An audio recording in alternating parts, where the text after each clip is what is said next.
नमस्कार दोस्तों। आज इस वीडियो में हम समझेंगे कि किन लोगों को टीडीएस रिफंड ज़रूर मिलता है। अक्सर हमारा टीडीएस कट तो जाता है, लेकिन जानकारी ना होने की वजह से हम उसे वापस क्लेम नहीं कर पाते। तो आज हम जानेंगे वो 5 कैटेगरी कौन सी हैं जिन्हें सरकार से अपना पैसा वापस मांगना ज़रूर चाहिए। वीडियो में अंत तक बने रहें ताकि कोई भी जानकारी मिस ना हो। और दोस्तों, अगर आपने अभी तक मेरे चैनल को सब्सक्राइब नहीं किया है तो प्लीज़ सब्सक्राइब ज़रूर से ज़रूर कर लें।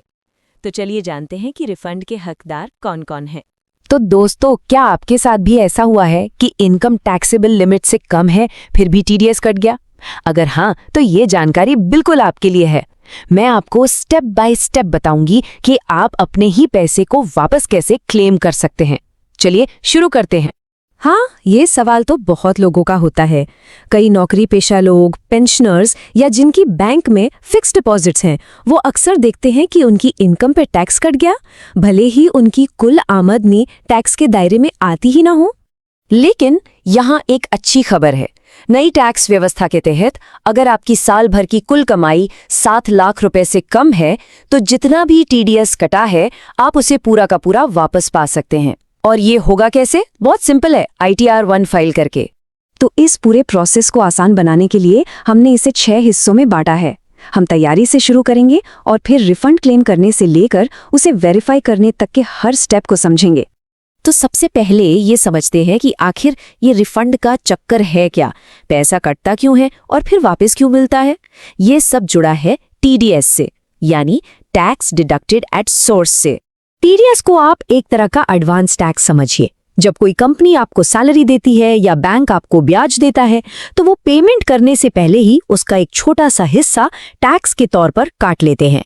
और जब ये कटा हुआ टैक्स आपकी असल टैक्स की देनदारी से ज्यादा हो जाता है, बस वहीं पर आपको मिलता है रिफंड का मौका। चलो अब आते हैं तैयारी पर। फाइलिंग शुरू करने से पहले ना कुछ चीजें चेक कर लेना बहुत जरूरी है। यकीन मानिए, इससे आगे का काम एकदम मक्खन जैसा हो जाएगा।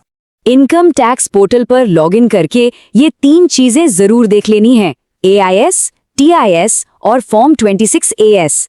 इनमें आपके सभी फाइनेंशियल लेन देन की वो सारी जानकारी होती है जो टैक्स डिपार्टमेंट के पास पहले से मौजूद है। फॉर्म 26AS, इसे आप अपनी टैक्स की पासबुक ही मान लीजिए, बिल्कुल वैसे ही जैसे बैंक की पासबुक होती है। यह आपको साफ साफ दिखाता है कि आपका कुल कितना टैक्स कहां कहां काटा गया है। ठीक है, तो तैयारी हो गई, डॉक्यूमेंट्स चेक कर लिए। अब आते हैं असली काम पर, ITR फाइलिंग पर। इसकी शुरुआत होती है आपकी इनकम की सारी जानकारी देने से।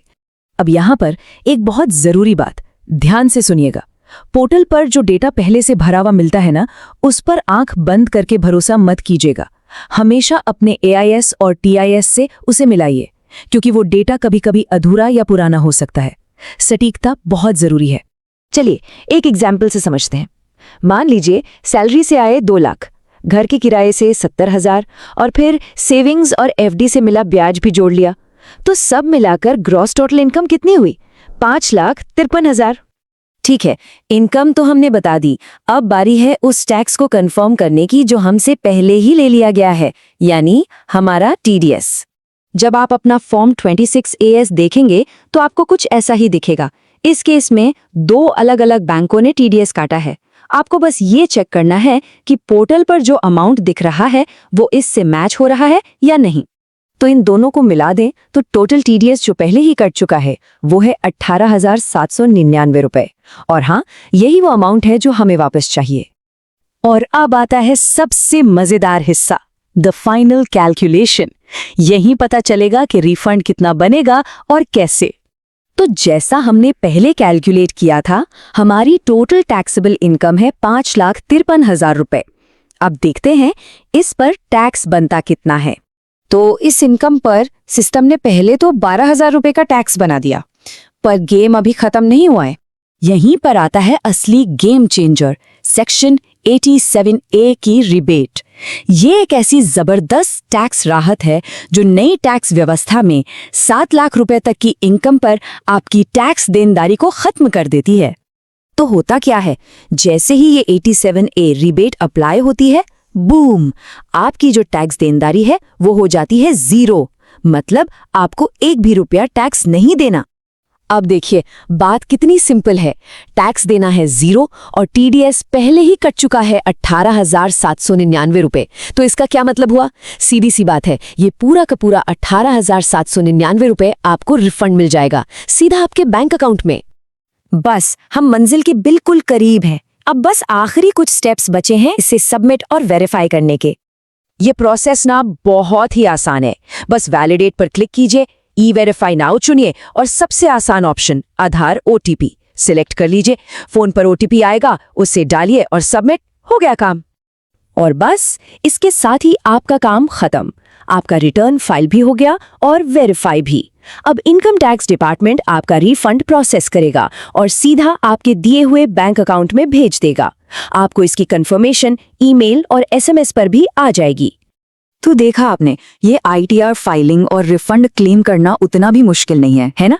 ये सिर्फ टैक्स बचाने की बात नहीं है, ये अपने फाइनेंस पर कंट्रोल पाने की बात है, एक कॉन्फिडेंस आने की बात है।